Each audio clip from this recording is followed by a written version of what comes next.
যে আজ বাংলার জনপ্রতিনিধিরা দিল্লিতে গিয়ে প্রমাণ করে দিল বাঙালি আজ কাঙালি হয়ে গেছে। বাঙালি আজ রাজনীতির কাঙালি হয়ে গেছে, ক্ষমতার কাঙালি হয়ে গেছে। এই জনপ্রতিনিধিদের দেখে আমার নিন্দা জানাতে ইচ্ছা করে। আমরা কাদের দেখছি? একদিন দিল্লির বুকে পশ্চিমবঙ্গের এমপিদের কিরকম সম্মান, তাদের প্রতি যে মর্যাদা প্রদর্শন করতেছে এখানকার মানুষ, আপনারা কল্পনা করতে পারবেন না। আজ বাংলার এমপিদের দিল্লির বুকে এই ধান্দাবাজ খরিদ ফরোস্ত কিয়ে যা রহে হ্যাঁ, তাদেরকে খরিদ করা যায়, বিক্রি করা যায়, সেই ভাবমূর্তি তৈরি করেছে। তাই বাঙালিকে দিল্লির বুকে কাঙালি বানিয়েছে এই বাংলার জনপ্রতিনিধিরা। তার মধ্যে আমাদেরও মুর্শিদাবাদ জেলার 3টে মক্কেল আছে। তারা গ্রামে ঢুকতে পারবে না বলে ভয়ে এসআর নিয়ে কথা বলছে। রেল জেল সব বানাবে তারা। আরে বল, মোদির পা ধরে বাঁচতে চাইছি আমরা। মুর্শিদাবাদের মুসলমান তাদেরকে বলছে ফি নারা জাহান্নামা খালেদিনে পিয়া। মার খাবে এরা এলাকায় গেলে, কেলানি খাবে এলাকায় গেলে। দেখুন, এটা আরেক ধরনের এসআইআর আর কি, বলে তো লাভ নাই। যেমন এসআইআর সব বিভ্রান্তি তৈরি করা হয়েছিল, এখানে আরেক বিভ্রান্তি পরিস্থিতি তৈরি হচ্ছে। জনগণনা 2021 সালে করার কথা ছিল, করতে পারেনি সরকার, কোভিডের কারণে মেনে নিয়েছিলাম আমরা। জনগণনার নামে স্বচ্ছতা থাকা দরকার। একবার তো এসআইআর প্রক্রিয়ায় লক্ষ লক্ষ মানুষের নাম বাদ গেল, এবার জনগণনা প্রক্রিয়া কত মানুষের নাম বাদ যাবে সেটা নিয়ে আমি আতঙ্কিত। এই যে 3টে এমপি শুধু নয়, এখানকার যেগুলো ভাগড়ে এমএলএ, তার সঙ্গে 3টে এমপি, এগুলো এখন রাস্তাঘাটে বেরোলে মার খাবে ভোটারদের কাছে। তা ভোটারদের কাছে যাবে কোন মুখে?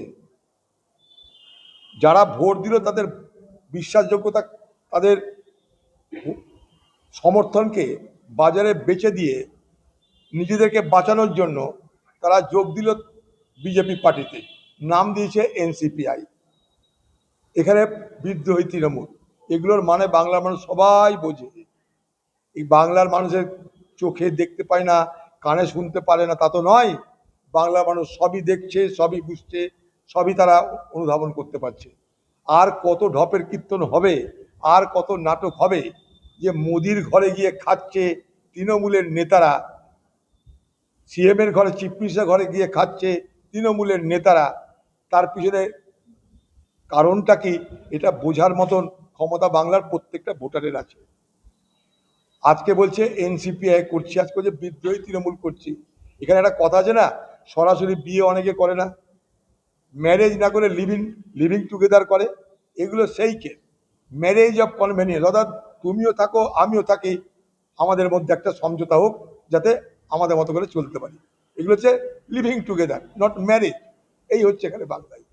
কথা সঠিক বলেছে এটুকু বলতে পারি, কারণ আইন নিজেদের তুলে তো ক্ষমতা নেই। আর আমি প্রথম দিনই বলেছিলাম, যেদিন আমি বারুইপুরে গেছিলাম সেদিন আমি বলেছিলাম যে এই একটা লোক 24 ঘন্টা চুল্লু খেয়ে থাকে, মদ খেয়ে থাকে, ভ্যান চালায়, সে এমনকি মহাবীর হয়ে গেল যে হঠাৎ করে পুলিশের রিভলভার কেড়ে নিয়ে একবারে গুলি চালাতে পালিয়ে যাচ্ছে। সেদিনও বিশ্বাস করি না আমি, আজও বিশ্বাস করি না। অত রাত্রেবেলায় পুলিশকে ওখানে নিয়ে যাওয়ার, কেস সাজানোর জন্য নতুন করে সেখানে নিয়ে যাওয়ার কেন প্রয়োজন হলো ওই অন্ধকার রাত্রে? আমার কাছে আজও, সেদিনও প্রশ্ন ছিল, আজও প্রশ্ন। পরে মানুষ নিশ্চয়ই বুঝতে পারছে যে এটা একটা সাজানো ঘটনা ঘটেছিল, কোনো ভুল নেই এখানটাই।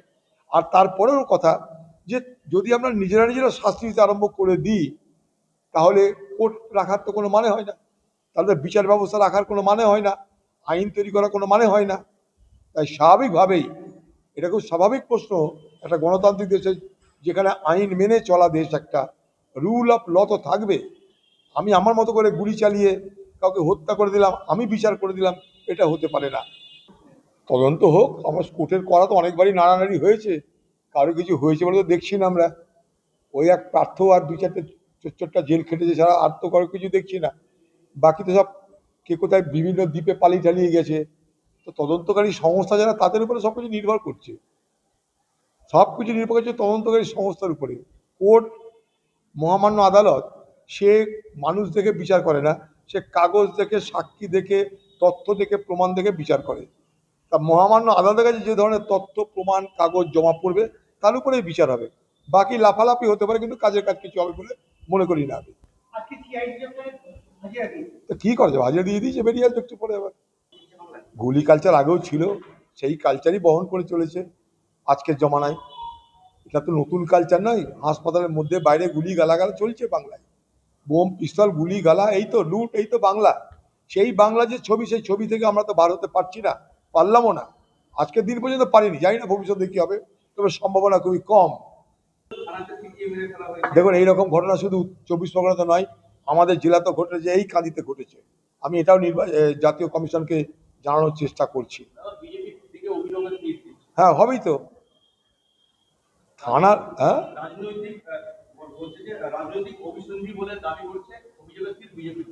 হতে পারে, বলছি তো হতে পারে। কারণ আজকে যারা শাসন ক্ষমতায় এসছে তাদের বিরুদ্ধে অভিযোগ থাকাটা স্বাভাবিক। কারণ থানাতে কাউকে পিটিয়ে মেরে দেওয়া মানে সেখানে পুলিশের ইশারা বা সরকারের যারা দল তাদের ইশারা ছাড়া হতে পারে না। যদি হয় সরকারি ইশারা ছাড়া, তাহলে তা তদন্ত হবে। যদি না হয় তাহলে বুঝতে হবে সরকারি প্রশ্রয় হয়েছে, সরকারি দলের প্রশ্রয় হয়েছে।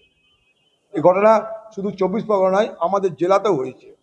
আমি খুব দায়িত্ব নিয়ে বলছি, আমাদের জেলার কাঁদিতে হয়েছে এই ঘটনা, কাঁদি থানাতে হয়েছে এই ঘটনা। অভিযোগ মৃতের পরিবারে করতে পারে, তদন্ত হবে, বিচার হবে। আমরা কোনো খুনিকে রক্ষা করার কথা তো বলিনি কোনোদিন। সত্য মিথ্যা জানতে হবে, আন্দাজে কথা বলা যাবে না।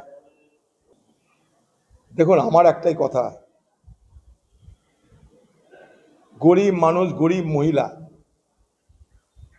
তাদের কোনো পার্টি, কোনো জাত, কোনো ধর্ম, বর্ণ যেন বিবেচনার অধীনে না আসে। তাদেরকে যা কথা দিয়েছে ভোটের আগে সরকার, সেই প্রতিশ্রুতি পালন করুক, এটাই আমাদের দাবি। অন্নপূর্ণার ভাণ্ডারের টাকা যেন সবাই পায়।